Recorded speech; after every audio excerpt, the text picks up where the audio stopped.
Imagine floating in a swimming pool on the moon.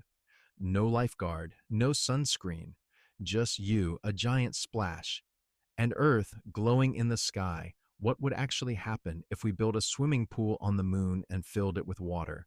First, let's set the scene. The moon has almost no air, no weather, no breeze, and its gravity is only about 1/6 of Earth's. So if you weigh 180 pounds here, you'd feel like 30 pounds there. Great news for your knees. Weird news for swimming. Now let's say we somehow transport thousands of gallons of water to the moon and pour it into a big open pool. No roof, just water sitting under the black sky. Here's the problem. Water really likes pressure. On Earth, the air pushes down on it. That pressure keeps water nice and liquid. On the moon, there's basically no air pressure at all. So the moment we pour the water in, it starts to boil. Not because it's hot, the moon can actually be freezing cold. It boils because there's nothing pressing down on it. In low pressure, water molecules escape much more easily, so you'd see your beautiful pool suddenly start bubbling like a giant pot of soup. At the same time, something even stranger happens. As the water boils, it loses heat very fast. That makes the remaining water freeze. So now you have boiling and freezing happening together, steam shooting upward, ice forming on the surface. Within minutes, your swimming pool turns into a giant slab of ice. Congratulations, you've invented the moon's coldest skating rink. But let's not give up yet. What if we build a giant glass dome over the pool, like a space greenhouse? We pump in air, create pressure, and keep the temperature comfortable. Now we have a pressurized lunar pool.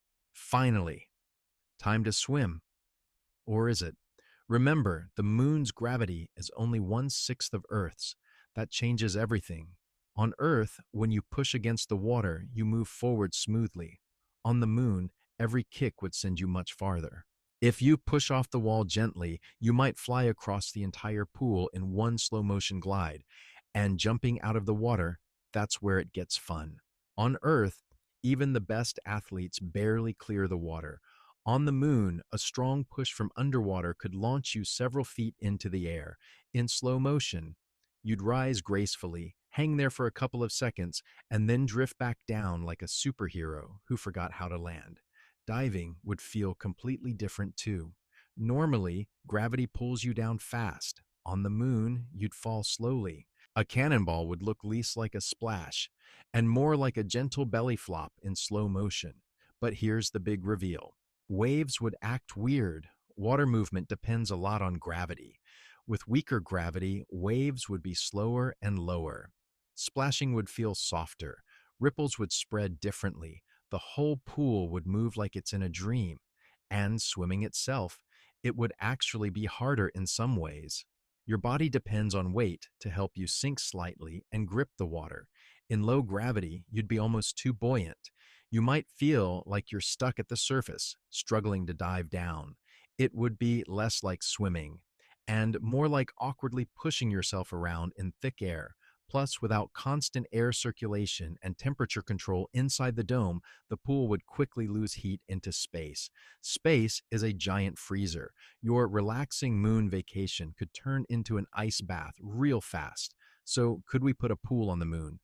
Technically, yes, with a massive dome, constant heating, air pressure systems, and a lot of money, but it wouldn't feel like your backyard pool. It would be quieter, slower, stranger. Every splash would feel like it's happening in a dream. Earth would hang above you in the sky. And every time you jumped, you'd feel like you're defying reality.